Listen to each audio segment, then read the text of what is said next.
All right, our political insiders joining us now as they do every single Tuesday. Tony May, Charlie Giroux, thanks for joining us. All right, let's get started. First of all, let's talk Trump, president, along with some Russian meddling and the supposed Russian meddling. Where the president's saying it's not a big deal, the leaks are the bigger deal. Where do you stand on this, Tony?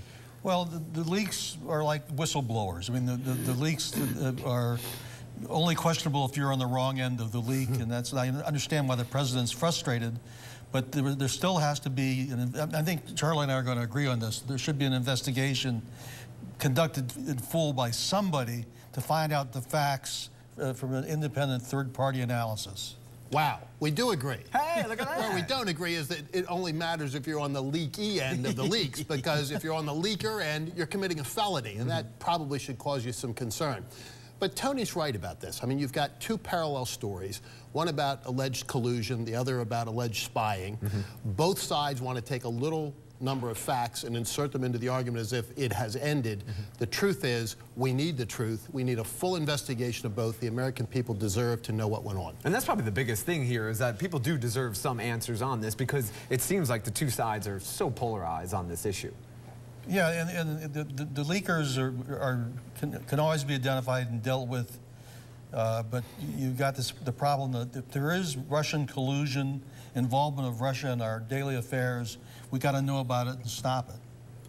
So the president today actually had two different speeches. One of them, he wasn't greeted too kindly before the trades organizations. He was big, obviously, on infrastructure, pushing both infrastructure and pro-business throughout the campaign. Why the you know, kind of the tough entrance into his speech today? I think that he should know this from his construction experience. Dealing with the building trades is always dealing with equals around the table.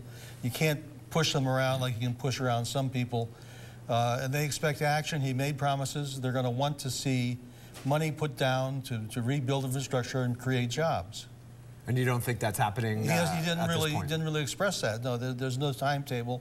The only thing he talks about is the wall, and that's another whole issue. And the Mexicans are going to pay for that. So. right, exactly. But the infrastructure bill needs to get moving at some point relatively quickly. It is a big sell. Frankly, I think it works for the president because it's going to have bipartisan support. There are still some among the conservative element who are going to say, how are we going to pay for this? Sure. A good question.